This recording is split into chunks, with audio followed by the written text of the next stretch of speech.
As they say, our lives are fashioned by our choices. First, we make our choices, then our choices make us. To Vice Governor Christine Quintin Garin, members of the outgoing and even the incoming members of the Sangguniang Panlalawigan, friends from the media, guests, ladies and gentlemen, good afternoon. It was my personal choice not to finish my term as a board member and run for a different position.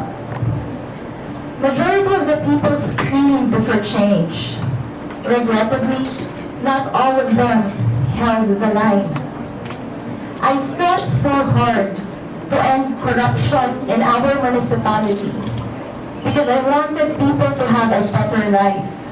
I do not want to keep them hostage to money and drowned in poverty, because I believe that for as long as the people are financially bleeding, our election will never be about qualification. It will always be determined by the highest bidder. And the cycle of dirty politics will just continue like an obsession for money or power. I shed tears, not for the missed votes, but for the wasted once-in-a-lifetime opportunity to witness and experience a brand new dawn. It doesn't mean that we have failed in our mission just because I lost the last election. Because we have brought to light issues and matters of concern which no one else dared to say. Maybe, just maybe, it is not for me to do the job. But if our call to action moved them to clean the can of worms and change old habits, then that alone is already success. I may not have the position nor the title, but I will forever be proud for leading the strongest opposition in the history of the municipality of Bahuy.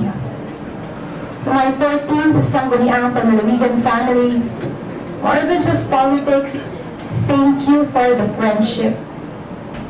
It was truly an honor to have worked with all of you. To my team Victory, and even to the members of the SP, thank you for the silent battles and the small wins we celebrated. You made everything a little less heavy by always going an extra mile to ensure that our office and field performance is always at its best.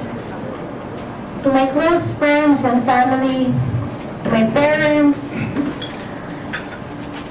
to my only sibling, to my 2 sons, and of course to my husband, not once have they questioned my decision. They just gave me their all-out support. And at the end of the day, you're all that I have. Thank you for having me covered. For every 85, 95, and 100-year-old Ilonggos who received their monetary award and recognition, for every LGBTQ who celebrated their identity, for all the youth who were made aware of their mental health, rights, and concerns, for all persons with disability whose lives were made a little easier through the Magna Carta for PWDs, and who shall be receiving very soon, I think this year, beginning this year, their social amelioration, and for many, many more through the ordinances that we have authored. It is amazing how a board member can do so much. My 2 terms and the struggles in between for social justice and welfare, human rights, and good governance all did not go to waste. I may be out of public service, but what we have put in place for you will carry on. As I close this chapter of my political career and embark on a private life, please know that I shall be forever grateful for this opportunity to have represented Quinto Distrito and to have served you in the best possible way I could. I believe that God has a bigger and better plan for me as He has for everyone else. Real victory comes from finding opportunity in the face of adversity. Madamong gid nga salamat, Quinto Distrito, sa dako nga pagsalig na ginhatag ninyo sa akon. Madamo pa man kubay isang nabilin nga kusog, kag nabilin nga paglaom, kag sa gihapon. Igahatag ko ina kung kinahanglanon.